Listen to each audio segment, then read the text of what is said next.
Tenemos tantos lugares por descubrir y por vivir con ustedes, tanto patrimonio cultural y natural por mostrarles.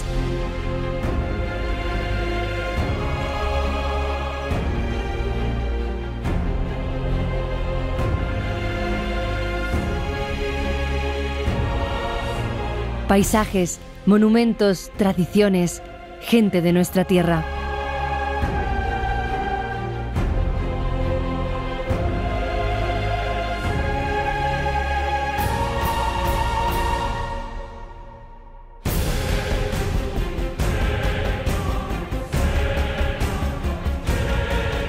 Todo junto compone una bella estampa que sirve para ilustrar el pueblo más bonito de Castilla-La Mancha.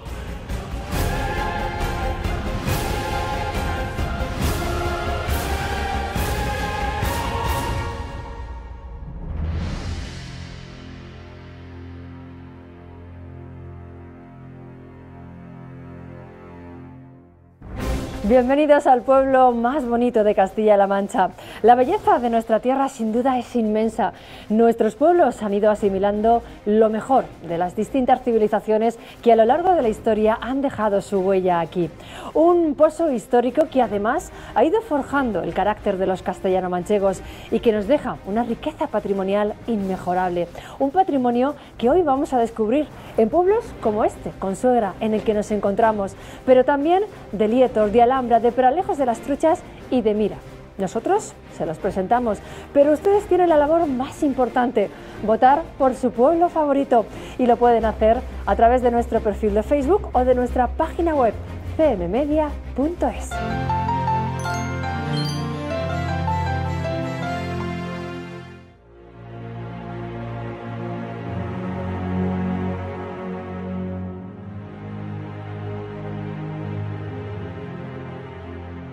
Las primeras menciones escritas sobre Peralejos de las Truchas datan del siglo XIII, pero existen restos de asentamientos prerromanos que pudieron llegar hasta la Edad Media.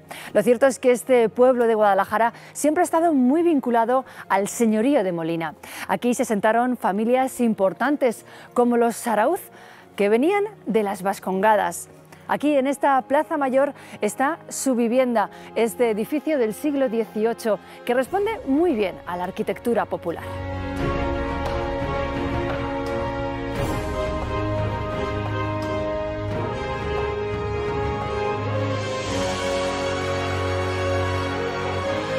Estamos en la iglesia de Peralejos de las Truchas, dedicada a San Mateo Apóstol. No se sabe bien la fecha de construcción, aunque en la entrada, en la puerta principal, hay una inscripción en la que pone 1652, pero es una portada posterior. El origen seguramente será románico, lo que pasa que ha sido ampliada varias veces.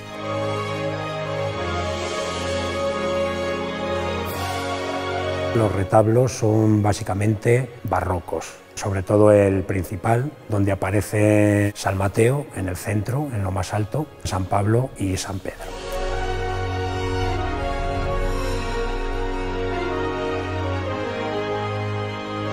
Tenemos también la imagen de la Virgen de Ribagorda, que es la patrona del pueblo. Tiene su ermita a 4 kilómetros del pueblo, pero se guarda durante todo el año aquí en la iglesia por motivos de seguridad. La ermita está muy aislada.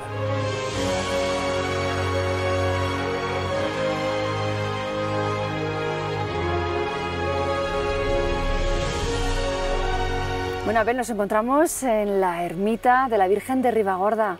¿De cuándo data esta ermita? Pues el edificio data originalmente de la Edad Media, pero la última reforma de importancia a la que se debe la planta actual pues es del siglo XVIII, que se hizo pues gracias a donaciones de familias importantes de la zona. Del pueblo, sí, claro. Sobre todo del pueblo.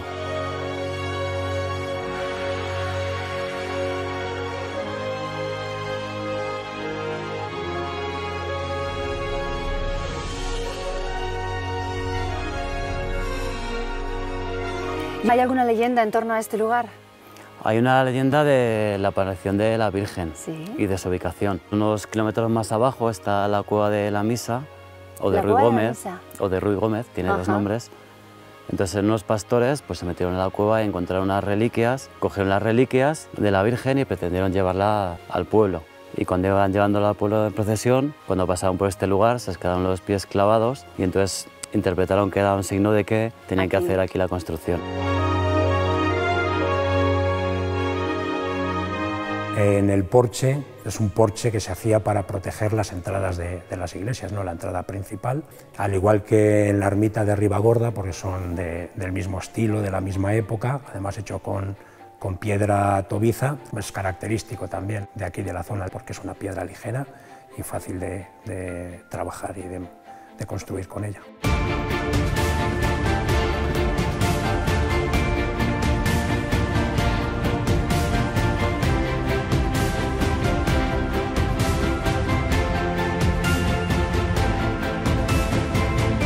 Pero lo que más valor tiene para mí aquí en la iglesia pues son los cuadros de la escuela de Ribera.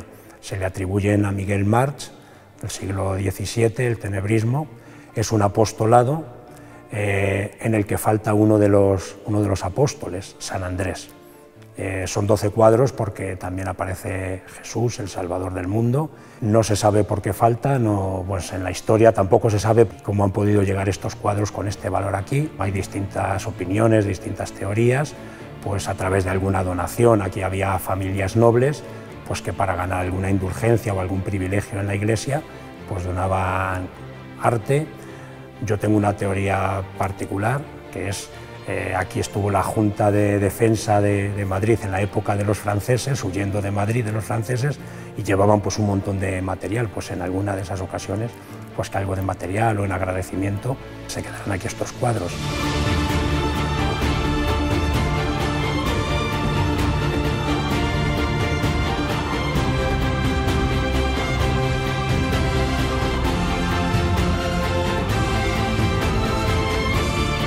Oye, Abel, estoy impresionada con este entorno, es maravilloso. Sí, es muy bonito, esto es un lugar del cual nos sentimos orgullosos, pero sobre todo estamos orgullosos del patrimonio natural que tenemos. Y geológico, que tengo entendido que tiene una riqueza extraordinaria. Sí, porque abarca muchísimo periodo de tiempo, sobre todo secundario, y bueno, ahora vamos a ir a ver a un sitio que os va a impresionar. ¿Ah, sí? Sí. Pues venga, vamos, ¿está cerquita? Sí, está aquí al lado. Venga, vamos.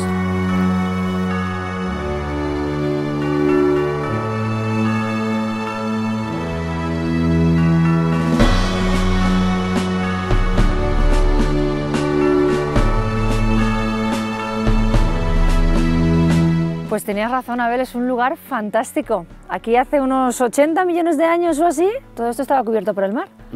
Sí, aproximadamente sí. Entonces esto que vemos aquí es una cárcava natural que tendrá del orden de entre 1500 y 2000 años. Entonces la erosión ha ido erosionando toda esta parte de la montaña y ha creado todas estas estructuras de forma de cuchillos que casi cortan.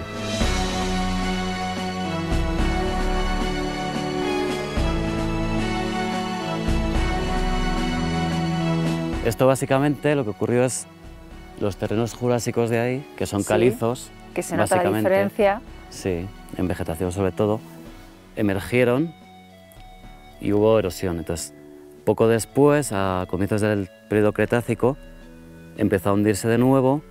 Entonces empezaron primero lo que son zonas de ríos a depositar tierras y arenas, y luego todo esto que vemos aquí pues eran zonas litorales de escasa profundidad. Entonces los ríos llegaban con bastante caudal y depositaron todas estas capas de arena. Y luego allí se pueden ver otras capas de calizas que constituyen momentos en los cuales estaban más profundo, ya no llegaban las arenas y se formaron capas de calizas. Entonces podemos ver cómo el mar entraba hasta las zonas de calizas, volvía a subir y volvieron a haber arenas, otra vez calizas, que decir que se volvió a hundir el terreno, hasta la parte superior de la montaña que ya estuvo durante bastantes millones de años bajo el mar.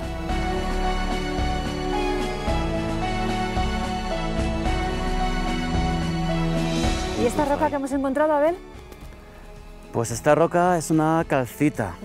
Entonces, esto se forma cuando las calizas, que podemos ver aquí, esto es la roca original, entonces emerge del mar y entonces se van haciendo grietas pues, debido a la erosión, sobre todo disolución de las calizas, arrastrando el carbonato cálcico, y cuando se va depositando encima de las rocas van formando estos cristales.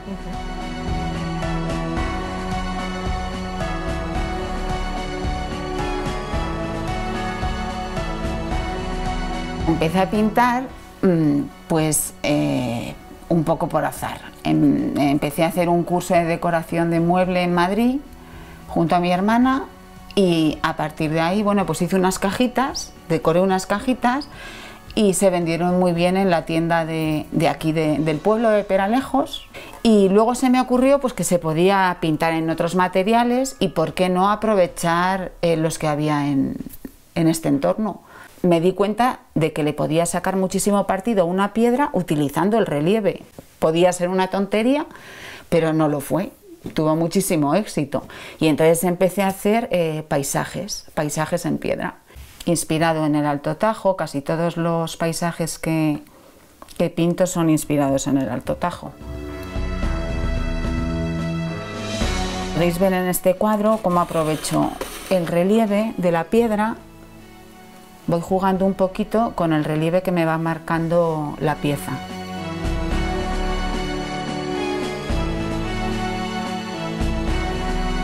Bueno, eres un físico, Abel, muy aficionado a la geología por lo que vemos y a la naturaleza en general, que hasta has llegado a crear propias rutas de senderismo de Peralejos de las Truchas. Sí, hemos hecho unas cuantas rutas de senderismo, 6 concretamente en el pueblo, pues para que la gente pueda tener la oportunidad de venir, hospedarse y sin necesidad de coger el coche pues para hacer sus rutas. O sea, que arrancan y terminan en el pueblo. Efectivamente. Cuéntanos, ¿cómo son, dónde van, qué recorren, qué podemos ver con ellos? Pues hay un poco para todos los gustos, hay unas pequeñas de 5 kilómetros. Asequibles para la familia. Claro, hasta otras más grandes de 22.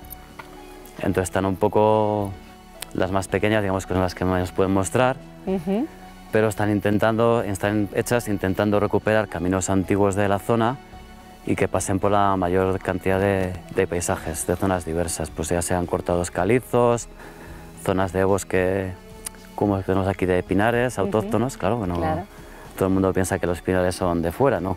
Estos son de aquí. También hay autóctonos, o zonas de robledal, o zonas kársticas con simas, cañones, pues un poco de todo.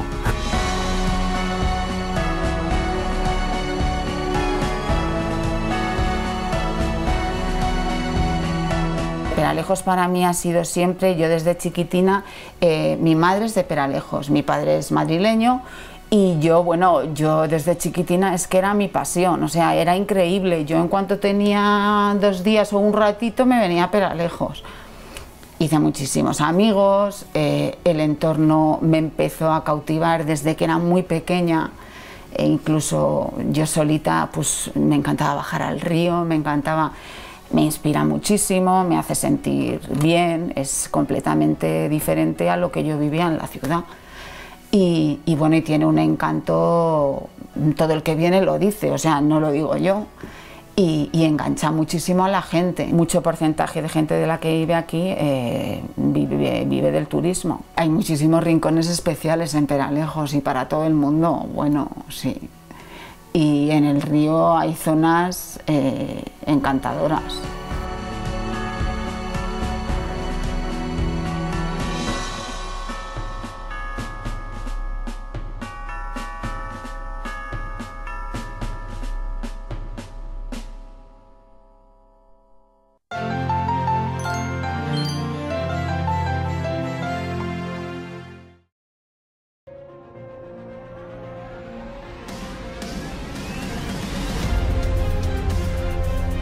El término de Consuegra deriva de la antigua ciudad romana de Consaura, que significa confluencia del río Sava, hoy conocido como el río Amarguillo.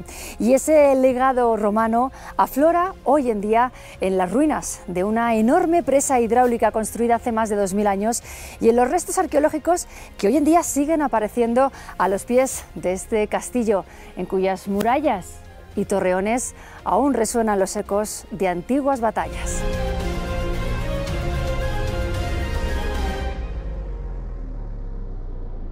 Bueno, Rafa, nos encontramos a los pies del Cerro Calderico y lo que parecía ser los restos de una muralla celtíbera ha sido mucho más. ¿Qué habéis encontrado Pues aquí? sí, pues efectivamente. Se empezaron las excavaciones en el año 82 y Fernández Layo, que fue el director de la escuela taller de esa época en Consuegra, hizo un sondeo arqueológico pequeño y entonces localizó unas estructuras de mampostería en la parte baja careada y la parte de arriba opus camenticio.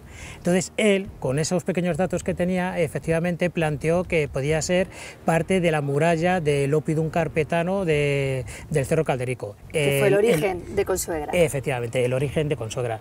Con las excavaciones que llevamos, pues al final hemos encontrado un complejo industrial de época romana, que también es un dato muy importante porque no se sabía que había población en el Cerro Calderico durante el siglo IV y el V. Y nos comentabas que esto podía ser, pues eso, un antiguo polígono industrial. Sí, efectivamente. Tenemos aquí lo que es el complejo de la elaboración de aceite y vino y unos poquitos metros más para allá, al lado de los depósitos, tenemos, parece ser, un complejo de hornos de fundición de metales.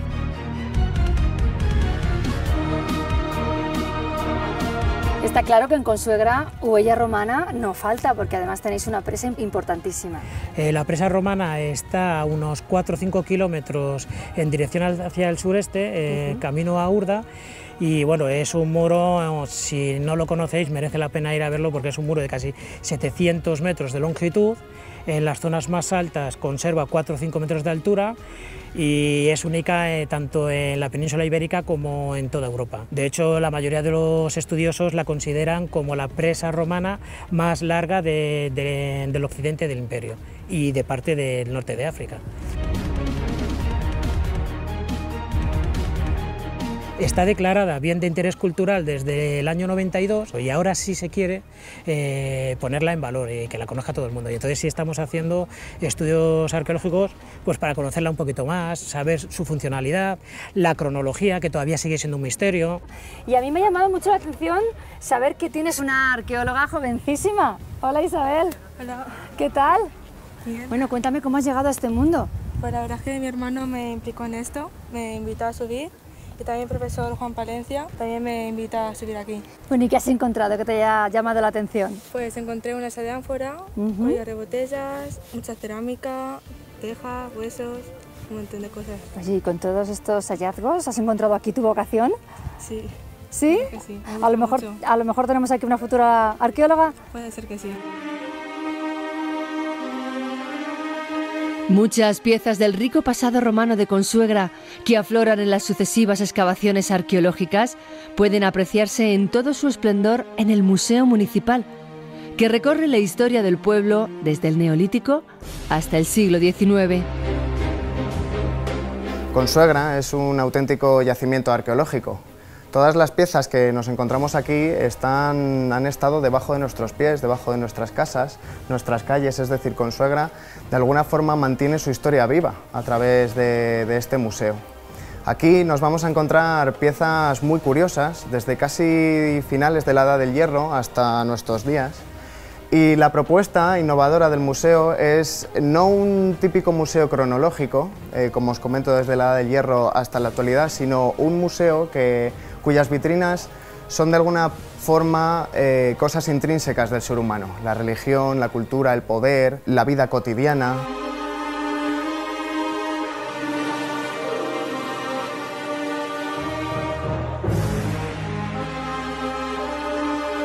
Nos encontramos desde las cartas, y es que ya entendemos que a nuestros antepasados les gustaba jugar a las cartas, a quizá una de las más interesantes. Es este pequeño saquito que tenemos aquí. Es un saco de fibras vegetales que creemos que podría contener algún tipo de especia.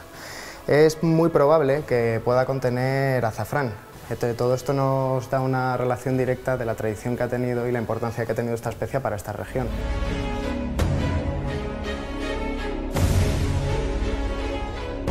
En esta vitrina nos encontramos la pieza más importante de todo el museo, con muchísima diferencia. Es esta pieza que tenéis aquí, que se llama timateria. Es un quemador de incienso, ¿vale? Es de origen carpetano y está vinculado a algún tipo de ritual religioso que todavía no comprendemos muy bien. Y una de las cosas que puede llamar mucho la atención y que es sospechosamente parecido es esta cruz que vemos aquí, que recuerda clarísimamente a la cruz de la Orden de San Juan de Jerusalén.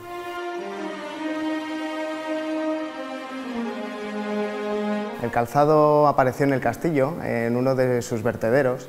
Veis el cuero y veis sobre todo el tamaño. Igual parecen de niño, pero no. Es que en la Edad Media la gente era más bien pequeñita. Y aquí tenemos los pies. Es un calzado de adulto y quizá otra de las cosas que llame mucho la atención es que son zuecos. Habiendo crecido el pueblo, a los pies del castillo era imprescindible contar con piezas claramente militares, ¿no?, en este museo. Algunas de las más curiosas son este casco que tenéis aquí, por una sencilla razón, y es que el casco está arreglado. Es decir, al hombre que lo llevaba, probablemente cayese en batalla, le abriesen el casco, o sobrevivió y él mismo arregló su casco, lo vemos por los remaches que tenemos aquí, los detalles, o alguien le robó el casco porque sería muy preciado y lo arregló posteriormente.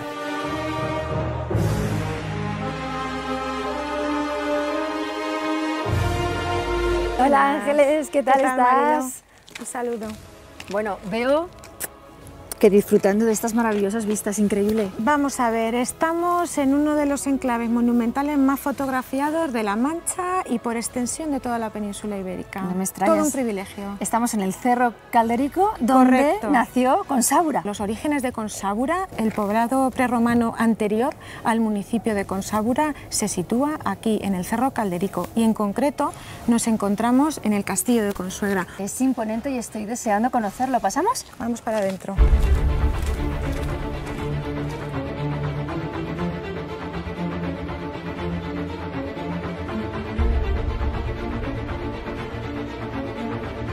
Este castillo que vemos aquí es uno de los mejores ejemplos de arquitectura militar de la provincia de Toledo, de finales del siglo XII y principios del siglo XIII. Está construido por la Orden de San Juan de Jerusalén, la Orden de los Hospitalarios de San Juan, venidos de Acre.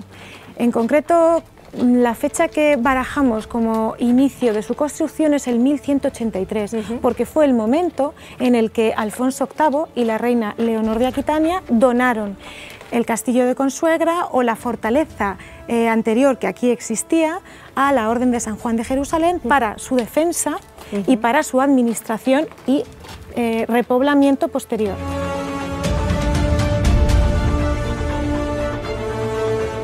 El cerro en el que estamos situadas es una zona elevada dentro de toda la planicie manchega, desde el cual se puede prácticamente visualizar a kilómetros y kilómetros de distancia, con lo cual es un emplazamiento bueno para su defensa y además es un emplazamiento muy bien comunicado desde la época romana, ¿no?, por las calzadas que comunicaban Consábura con Toletum, etcétera, etcétera.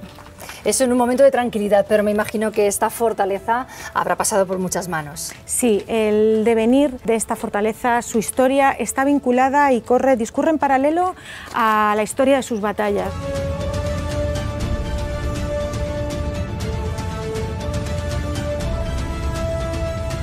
Una de esas grandes batallas, la batalla de Consuegra, en la que murió el hijo del Cid.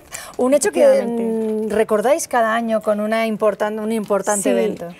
El hecho que se recuerda o se conmemora todos los años es la muerte en esa batalla del único hijo varón del Cid campeador, Diego Rodríguez Díaz de Vivar, que murió en el 1097 en los muros de este castillo defendiendo la fortaleza a manos de Alfonso VIII, del rey cristiano Alfonso VIII, contra los almorávides.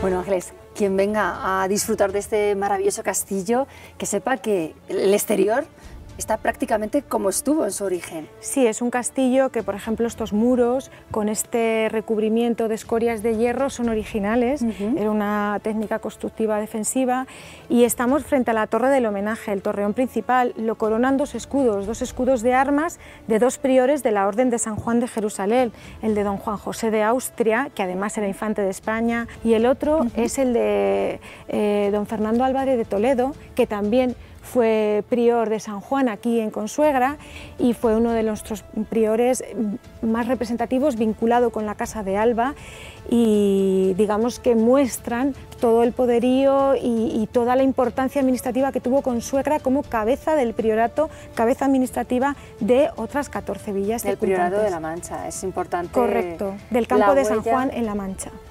¿Y la parte de dentro, Ángeles, esa sí que está restaurada? Sí, la parte de dentro está restaurada y sobre todo para evitar derrumbes, para hacerlo transitable, que el visitante disfrute de su paso por aquí y manteniendo lógicamente pues, la estructura más o menos original, la nave del archivo. Se conservan 2 aljibes originales, tal cuales, de la época. Hay crónicas de que este castillo tenía pasadizos intramuros para posibles ataques en la retaguardia, etcétera, etcétera. Es un lugar por explorar lleno de misterios, de intrigas, de rencillas entre priores, entre aspirantes. Bueno, pues nos quedamos con esa carga histórica tan importante, la belleza del castillo, y permíteme, Ángeles, la belleza de este paisaje. Es que no puedo dejar de admirar la llanura manchega, toledana, desde estas vistas con el molino y esta planicie impresionante. Sí, es lo que ofrece Consuegra. Tienes el horizonte a tu alcance y una llanura infinita que parece que es como un mar que no tiene fin.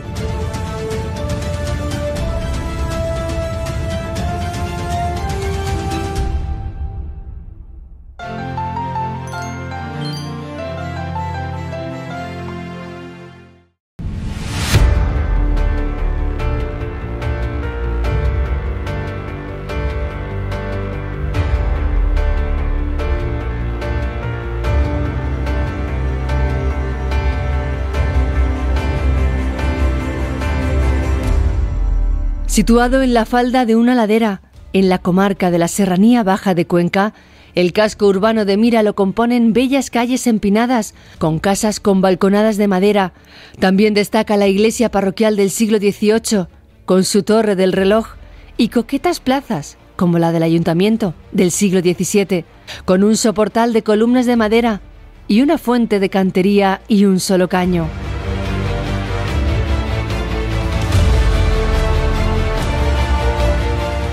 Para recorrer Mira voy a contar con la ayuda inestimable de Tomás Viana, historiador que conoce a la perfección esta bonita localidad conquense. Hola, Tomás. Hola. Qué plaza más bonita y más atípica, flanqueada por el río. ¿Qué tal? Eso queda aquí. Bueno, cuéntame. Pues nada, estamos en el centro neurálgico de Mira. Es la Plaza de la Constitución. La Plaza de la Constitución. Y como observarás, es una plaza un poco atípica, sí, porque la convencional ya sabes que está determinada por 4 lados, y en medio suele haber una fuente, una farola. Aquí es completamente atípico. Está bordeado, una de las partes, por el río, que atraviesa toda la población. Y esta es la calle del Toril. Efectivamente. ¿Y por qué? Y se llama el Toril por una circunstancia muy especial. Cuando se celebraban las fiestas, aquí se rodeaba a los vecinos la plaza con carros, y en la calle Toril se encontraban los toros acumulados para dar salida de uno en uno y formar la charlotada y la fiesta. Actualmente la plaza viene a utilizarse con un carácter totalmente lúdico. Oye, Tomás, yo te voy a pedir que me sigas enseñando este pueblo. Pues nada, adelante. Venga, vámonos para allá.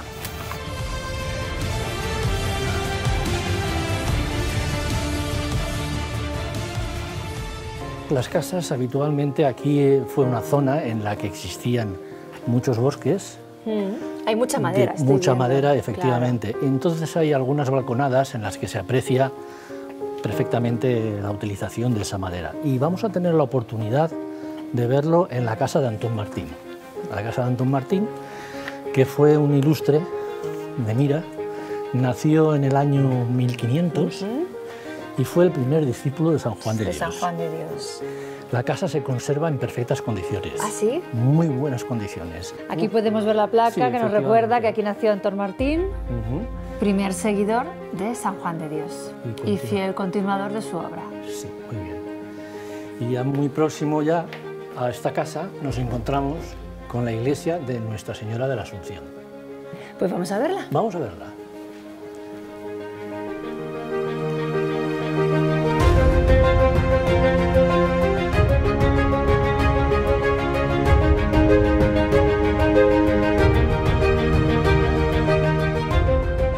Tomás, en alguna parte he leído yo que esta iglesia está construida con piedras del propio castillo de Mira. Efectivamente, está construido con parte de las piedras del antiguo castillo de Mira. Del que ya no queda nada, lamentablemente. Extinguido totalmente. Entonces, la iglesia, la parte del ábside corresponde al gótico y luego en el interior hay reminiscencias del barroco.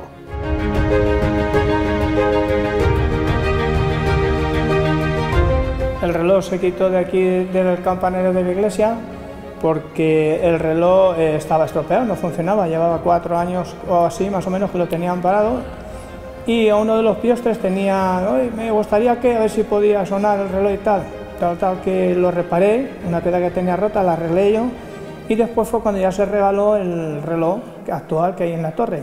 La esfera me la llevé yo a casa porque estaba, la querían tirar. Y me la llevé yo a casa porque yo me gustan mucho las cosas antiguas, y la limpié y la pinté y lo dejé allí en mi casa.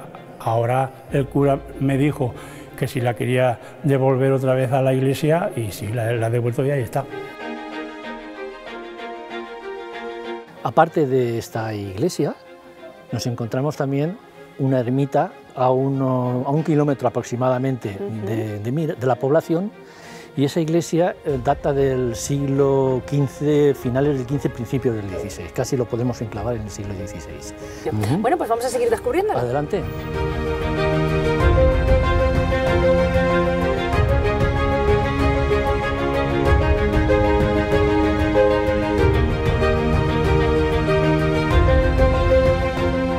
Estas calles empinadas ya nos hacen nos dan una idea de que nos estamos acercando al casco histórico, pero hay más, ¿no? Efectivamente, y no son las más empinadas. Tener en cuenta que Mira está ubicada en un faldón de una montaña, una ladera, desde donde se divisa perfectamente toda la huerta, que es muy importante aquí en Mira, la huerta. Y bueno, pues lógicamente, al estar en esta ladera, las calles obligatoriamente tienen que tener sus muy cuestas, angostas, muy empinadas, y lo vamos a ver inmediatamente. Y aquí ya podemos decir que arranca ese casco histórico del que estáis tan orgullosos los mireños. Efectivamente, aquí es donde comienza el casco histórico.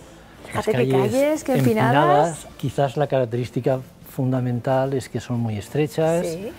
Casi se juntan unas paredes con otras, blanqueadas en general. Y entiendo que antaño muy asfaltadas. Caminaban hacia el castillo. Efectivamente, todas van subiendo hacia arriba, hacia el castillo. Nos estamos aproximando ya a la plaza del ayuntamiento. Vas a poder ver una arquitectura muy singular, volviendo a ver mucha madera. Bueno, ahora sí, por fin estamos en la plaza del ayuntamiento. Qué bonita es. Muy bonita, estéticamente es preciosa. Además está muy bien conservada, es conservado el edificio del ayuntamiento. Hay un soportal precioso con piedras. Mucha madera, como nos comentabas. Efectivamente, y todo de piedra viva. Aquí la fuente también es muy austera, base octogonal, un solo caño. El agua viene de la fuente vieja, que es una fuente que está en la parte superior del pueblo y que tiene unas cualidades muy particulares. Pues no me voy a ir de aquí sin beber. Y además te invito a que bebas porque es muy interesante. Aquí en la fuente vieja antes, cuando venían los hombres detrás de las muchachas, pues cogíamos el botijete y nos veníamos aquí, a la fuente vieja, pues a echarnos un refresquete y a estar con ellos. Como no había paz, ni discotecas ni de nada, pues aquí era la reunión. Y entonces pues aquí hablábamos con ellos y ya te equipaban y veníamos aquí a pasar un rato con ellos. Sí, y también allí abajo, en la plaza de las 4 esquinas, se reunían todos los mozos y nosotros bajábamos a comprar y entonces, pues claro, ya te equipaban y te venían contigo. Fuentes tenemos bastantes. Quizás las más significativas son la fuente que te acabo de nombrar, la fuente vieja, y la fuente del Rebollo, que está en lo alto de una montaña. Y además, arriba, en la parte más alta de la población, está la fuente Castilla también, que tiene unas propiedades muy particulares para beneficio del riñón. El pueblo está salpicado con numerosas fuentes, entre las que destaca la del Rata. Junto a ella, el artista Antonio Pemán ha erigido una estatua dedicada a la mujer mireña, hecha con 1000 kilos de arcilla, con la que rinde homenaje a todas las vecinas del pueblo que desarrollaban duras tareas cotidianas, como la de ir a lavar la colada al río. El monumento de la mujer mirieña representa el trabajo duro que la mujer de campo hacía, no solamente cuidando la familia, sino atendiéndole pues, en cuanto a la ropa que lavaba y demás. Este es una de las escenas que nosotros hemos representado ahí, ya que era un trabajo muy pesado, el que se hacía lavar toda la ropa a mano en los lavaderos y luego llevarlos a casa, ¿no? Hasta que nos hicieron el lavadero, íbamos por la carretera hasta coger la senda que está para ir a Cuenca, la carretera de ir a Cuenca. Íbamos a lavar y cuando habíamos lavado, como a lo mejor no nos podían llevar las gavetas, que las teníamos que llevar a la cabeza, y si pasaba algún carro, que entonces se iba con carros, pues nos cogían las gavetas y nos las echaban al carro hasta llegar al pueblo. Ya nos hicieron y ahora ya pues venimos a lavar aquí. A nuestra villa de Mira la queremos resaltar como flor de simpatía traducida en un cantar. Mira, pueblo de alegría, mira, pueblo de ilusión, mira, te llevo metida dentro de mi corazón. Todavía nos quedan pueblos que visitar y mucha riqueza patrimonial por descubrir, pero antes quiero recordarles que pueden seguir votando por su pueblo favorito en nuestro perfil de Facebook y en nuestra página web cmmedia.es. De sus votos dependerá el nombre del ganador de nuestro concurso este año.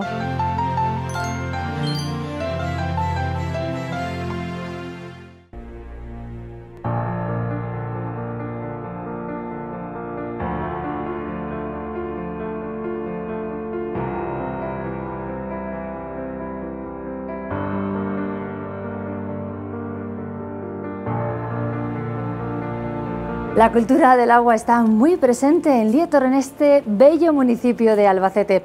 A su cercanía con el río Mundo hay que sumar las fuentes que hay en sus calles y las acequias que riegan sus huertos, importante legado de su pasado árabe. Si me acompañan, vamos a llenar el cántaro a una de sus fuentes.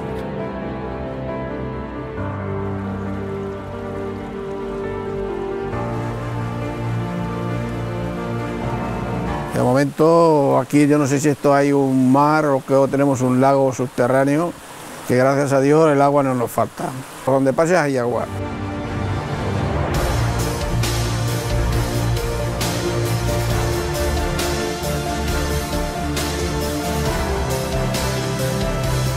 Esto se conoce como el Ramblón. Esto es un manantial que nace ahí a unos 100 metros hacia arriba. Con él se abastece al municipio totalmente y la sobrante pues se dedica pues, a regar la huerta de toda esta zona. Tienes aquí, por ejemplo, además de está la fuente del Pilar, y la gente que viene de fuera, bueno, se lleva hasta garrafas completamente, se llena el vehículo de garrafas.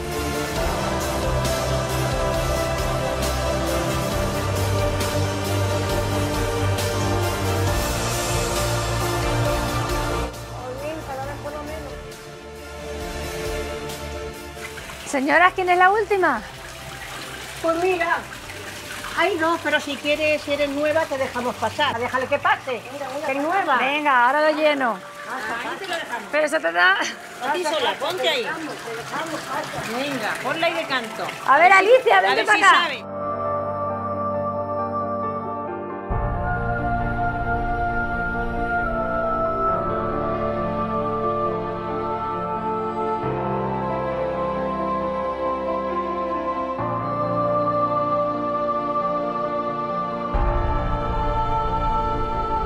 Virgen Santa, ¿pero cómo llevabais esto? ¿Qué pesa, Alicia? Y eso, coge el botijo. A ver, acompáñame un poquito. Coge el botijo. ¿Llevabais el botijo Las y el dos cántaro? cosas, pruébalo, verás.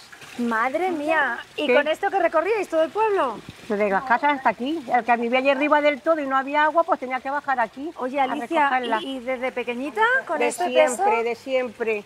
Y otra vez el cántaro aquí a la cabeza y el botijo en la mano. Y os mandaban las mamás a por el agua al Pilar. también nos servía para juntarnos con el amiguete cuando empezábamos a noviar. Cuéntame eso. Ah, ¿Que veníais aquí a hacer relaciones? Hombre, ¿dónde quedamos? En el Pilar. Anda, y la madre decía, pero bueno, ¿cuánta afición tiene mi hija ir a buscar agua? Porque quitábamos el agua del cántaro, la tirábamos para aprovechar y venir a llenar. ¡Ay, qué picaronas! Entonces no nos dejaban, ni había discotecas ni otras cosas. ¿Y era vuestro centro de reuniones? Era la plaza, la fuente del Pilar era el centro neurálgico de todo. Pero ahora también, ¿dónde quedan los jóvenes? En el Pilar. ¿Ah, también todavía? Ahora la gente joven queda en el Pilar siempre.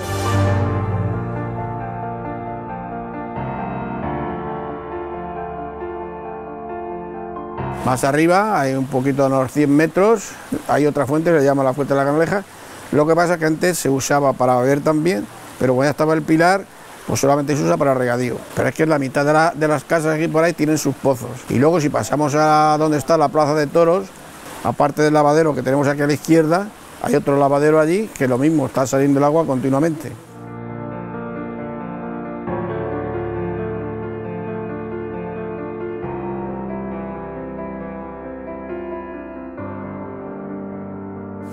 Pues yo venía a Mociqueta a lavar con mi madre, que es la que me enseñó. Y ya después, pues estuve lavando de 9 personas, bajaba a lavar. Y claro, esto no estaba. Y yo ya lo cerraron y ya no he bajado. Pero sigo lavando en mi casa, que tengo 2 pilas. Aunque tengo lavadora, tengo 2 pilas y lavo aún.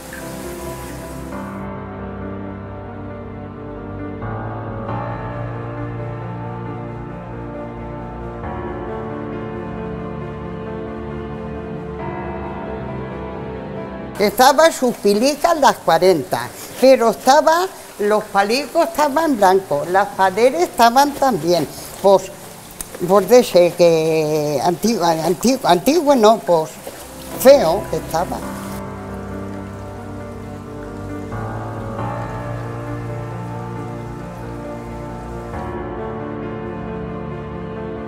Esto tenía una balustrada de hierro. Después ya le han puesto de más madera. moderna. En el 50 le pusieron los azulejos estos de manises con fotografías del Quijote y ya.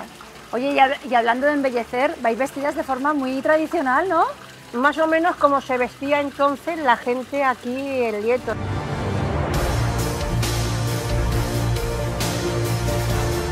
De mi pueblo me gusta todo, porque como digo, soy nacido, vivido y criado en Lieto. La verdad es que siempre dice, como es tu pueblo, ¿qué vas a decirle? Pero es que es la verdad.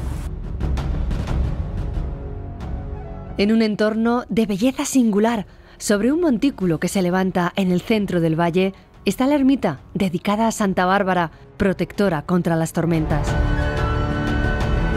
Este sencillo edificio de planta cuadrada está coronado por una espadaña con campana. A ritmo de música barroca, nos trasladamos desde este templo, del que se tuvo conocimiento por primera vez en el siglo XVII, a otro edificio emblemático de Lietor, la iglesia de Santiago Apóstol.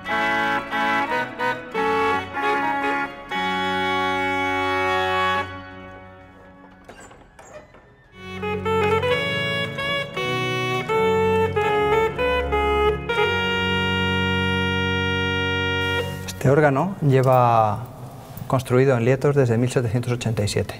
La construcción se hizo para la iglesia del convento en 1835-36, después de la desamortización de Mendizábal. Lo trajeron del convento a la parroquia y desde entonces está aquí. Hace 35 años comenzamos, gracias a este bello instrumento, una serie de conciertos, de ciclos de conciertos que perduran hasta hoy y que bueno, se han convertido en uno de los decanos de los ciclos de conciertos a nivel nacional. Yo recuerdo, antes de empezar a tocar el órgano, recuerdo la restauración del instrumento. Yo tenía 8 años y estaba por aquí pululando, ¿no? Y estaba ya al tanto. Enseguida empecé con el párroco a dar clases de solfeo, lo que él sabía me lo enseñó y a tocar un poquito, y desde ese momento estoy acompañando. Luego otro momento muy importante fue la construcción del órgano nuevo, entre comillas, del convento que se construyó en el 93 y bueno, pues toda mi carrera prácticamente la he estudiado allí. Entonces no hay momentos emotivos, pero sí hay una vida conectada completamente.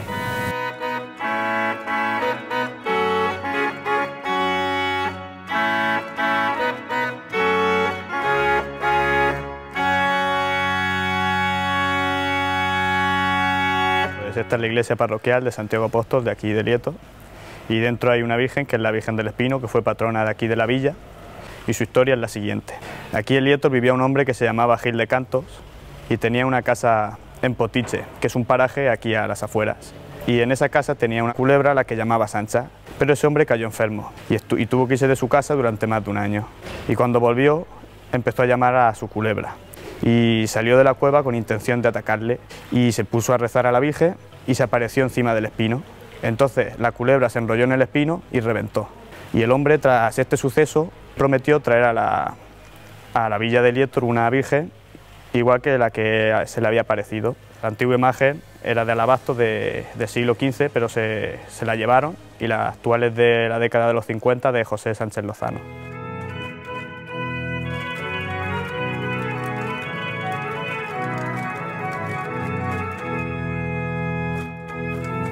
Alfonso. Hombre, hola. Javi, ¿qué tal? ¿Cómo estás? Bien, aquí preparando un poquito. He oído que estaba sonando el órgano y me he acercado a ver. ¿Habéis venido a preparar lo del concierto? Sí, estamos ya preparando todo. Oye, ¿te has dado cuenta el trampantojo? La perspectiva que tiene desde aquí. Sí, desde aquí se ve de una forma distinta. Es diferente completamente. La mejor, desde luego, es debajo de la lámpara, ahí se ve perfecto. A mí siempre desde pequeño me han llamado mucho la atención los dos santos que hay al lado de Santiago, San Juan Crisóstomo, el patrón de los oradores, y San Juan Nepomuceno, patrón de los confesores. Uno hablaba mucho y el otro hablaba poco. Eso está bien, así se compensan.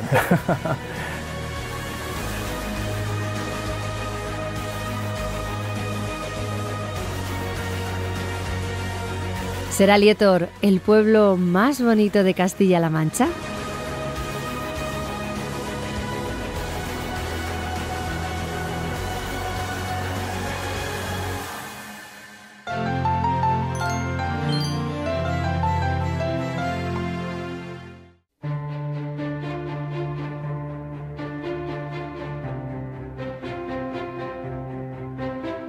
Impresiona coronar este cerro de Alhambra en la provincia de Ciudad Real, que es en sí mismo un importante yacimiento arqueológico. En él conviven restos de un pasado glorioso que comenzó hace 3.500 años con pueblos de la Edad de Bronce. Aquí han habitado íberos, visigodos, romanos, árabes, que han contribuido a dar esplendor a este pueblo del campo de Montiel.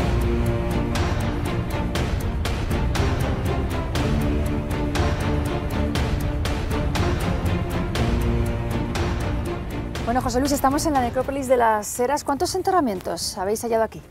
Pues aquí en las excavaciones que se han ido desarrollando desde 1993 aproximadamente, se han encontrado un total de más de 63 enterramientos. Este es un lugar donde además le llaman las Heras precisamente porque hemos visto unos empedrados que cancelaron esta necrópolis y que la utilizaron para trillar. Bueno, aquí no hay más que ver que esto, evidentemente, supongo que no habría ataúdes como tal, como los entendemos hoy en día, pero sí que tiene la forma. Esta sepultura tiene una forma antropomorfa. Y esta forma alargada evidentemente nos está hablando de que aquí hubo sepultado, hubo enterrado, inhumado un adulto.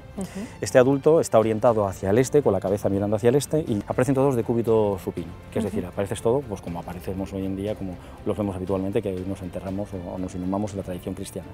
Quienes se entierran aquí ya tienen un pozo de cristianismo. Ya son visigodos, están cristianizados y por lo tanto se empieza a ver ese rito de inhumación. Aunque la orientación nos podría haber indicado erróneamente tal vez que pudieran ser islámicos, ¿no? Claro, no, pero evidentemente no pueden ser porque los árabes no se entierran ni primero ni con ajuar y no se entierran de cúbito supino, se entierran de cúbito lateral. Pero evidentemente tiene una orientación este-oeste que es como se entierran en las máscaras islámicas, que es como se entierran los árabes. ¿Qué es lo que ocurre? Que en este caso no es así, pero eso está condicionado y tiene una explicación, y es que la laja de la piedra permite una talla sin que se rompa la estructura en orientación este-oeste y no de norte a sur.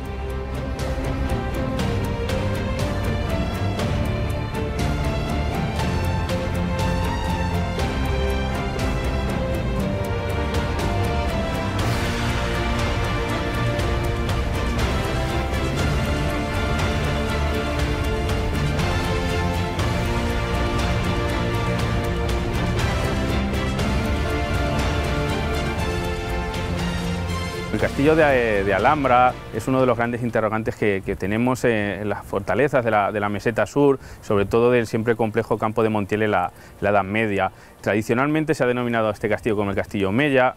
De la faz de Omeya solo tenemos algunas cerámicas en la ladera, posiblemente en época Omeya, en el siglo X-XI, donde está el principal elemento de poblamientos donde nos encontramos, en el mismo casco urbano de Alhambra. Y este castillo pues tiene una historia ciertamente menos dilatada que otros del campo de Montiel.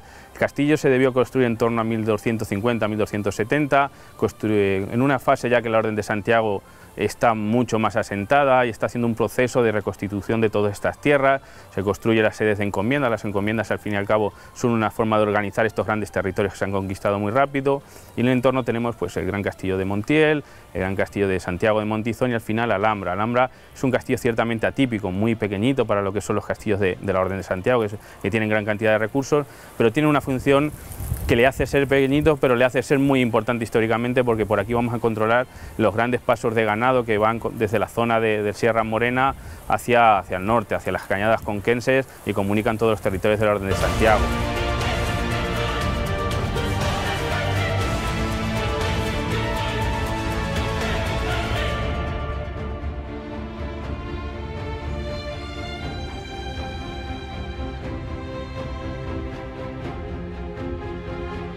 El castillo, como decíamos, tiene una planta ciertamente atípica, es una planta poligonal de unos 700 metros cuadrados. El castillo se construye más o menos en una gran fase, pero luego tiene transformaciones pues posteriormente en el siglo XIV, cuando se remodela y se hace la gran portada de entrada. Conserva un arco apuntado con una sillería que nos recuerda sobre todo al castillo de Montizón, a Segura de la Tierra, y además es un castillo sobre todo que está pensado para ser un gran almacén defensivo. Todo en su interior se nos describe en el siglo XV como bodegas, caballerizas, zonas de producción, aunque también es un castillo de un orden militar que tiene un carácter religioso. Por eso encontramos dentro del castillo una pequeña capilla que se nos cita mirando al este. Alhambra debe ser o puede ser el pueblo más bonito de Castilla-La Mancha, porque la riqueza histórica, su evolución y todo el entorno arqueológico que tiene, creo que lo hace uno de los puntos de referencia de la arqueología castellano-manchega y uno de los puntos históricos más interesantes para hacerlo con que sea tan bonito por esa historia que pocos pueblos pueden atesorar en nuestra región.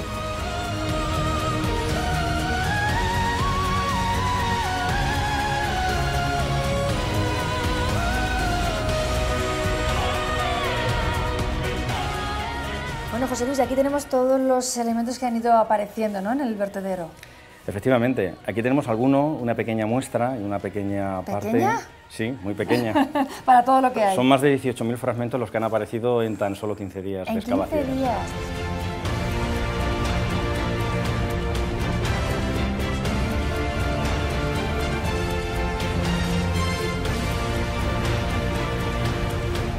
Cosas tan interesantes con unas decoraciones tan fascinantes como estas, que son decoraciones hechas a molde, exactamente, y que mantienen todavía todas sus características estilísticas, técnicas y sobre todo de vistosidad. Y es que resulta que la Terra Sigillata estaba sellada por el alfarero y encontramos los nombres sellados de cada uno de los alfareros. Están produciendo masivamente en un periodo que va desde el 30 al 40 después de Cristo hasta aproximadamente el 87, 90, 95, y que esos materiales están llegando en masa aquí.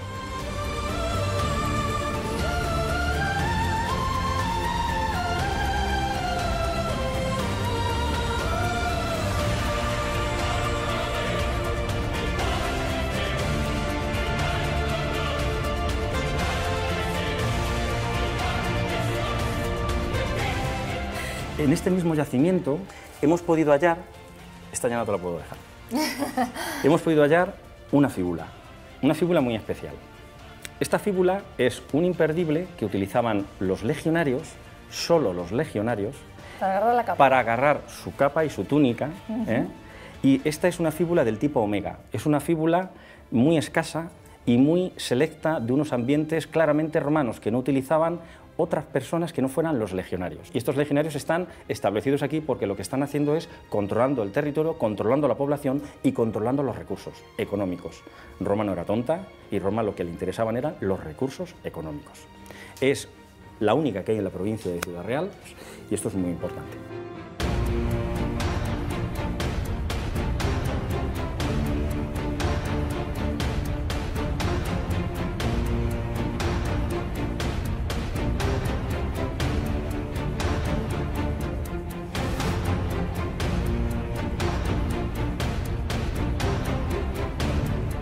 Desde el año 1965 empecé a consultar a la gente mayor historias de Alhambra y anécdotas. Las recogí en un libro que se llama Geografía, Historia y Costumbres. Yo creo que la gente quedó sorprendida porque no se conocía con tanto detalle el que Alhambra tenía esta potencia arqueológica y escultórica. Es la mejor de la provincia de Ciudad Real en inscripciones y en estatuas. Este templete se hizo para proteger las estatuas e inscripciones romanas de Alhambra.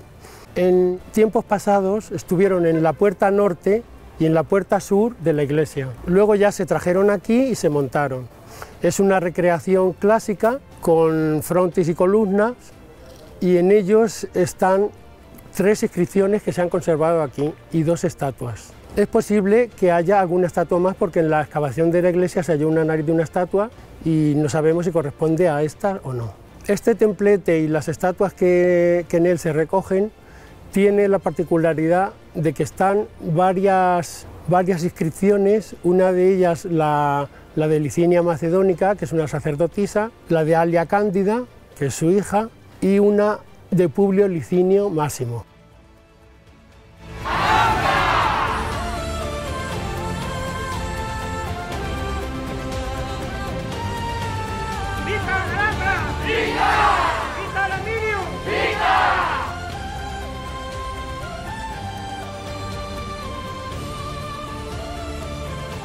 Bueno, pues estamos en el Museo Arqueológico de Alhambra, un museo municipal que reúne las piezas arqueológicas, una pequeña parte de la cultura material arqueológica de aquí de la historia de Alhambra. Y bueno, pues es un museo bastante completo para lo que es un pueblo tan pequeño, que reúne en total aproximadamente unas 900 piezas expuestas de todas las épocas y todas las culturas que han pasado por Alhambra. Desde el Paleolítico hasta la Edad Moderna aproximadamente tenemos piezas en este museo. La época ibérica, lo más sorprendente, así por decirlo, piezas de las más claves de este museo, pues tenemos bastantes esculturas, uno de los pueblos con más esculturas ibéricas de toda Castilla-La Mancha, que son en total, aquí en el museo tenemos cuatro esculturas expuestas, 4 esculturas que son fabricadas en piedra moliz, que es la piedra aquí más abundante.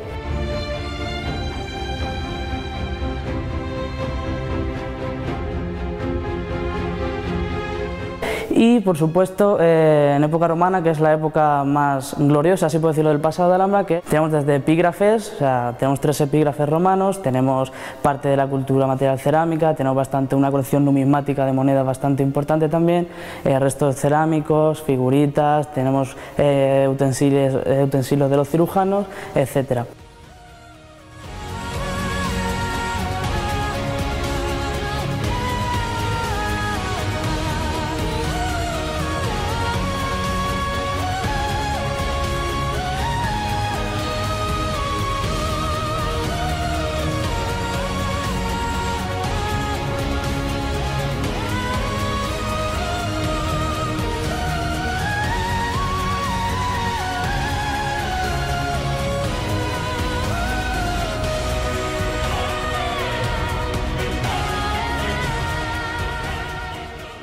Y este es el resultado de nuestras votaciones hasta ayer a las 10:30 de la noche. Lietor ha registrado 3.589 votos. 3.541 son para Consuegra. Campo de Criptana, 2.931 votos. Mira, en la provincia de Cuenca, tiene 1.483 votos. Chinchilla de Monte Aragón, 1.272. 1.095 son para Moya. Peralejos de las Truchas, 1089, Alhambra 943, Mondéjar ha registrado 909 votos y la Iglesuela 533. Pues hasta aquí nuestro programa de hoy. Espero que hayan disfrutado con toda la riqueza patrimonial de 5 de nuestros pueblos finalistas. La semana que viene nos ocuparemos del entorno natural de otros concursantes de nuestro programa. Les esperamos aquí el próximo jueves en el pueblo más bonito de Castilla-La Mancha y entre tanto ya saben, nuestros pueblos les necesitan, pueden seguir votando en nuestro perfil de Facebook. Adiós.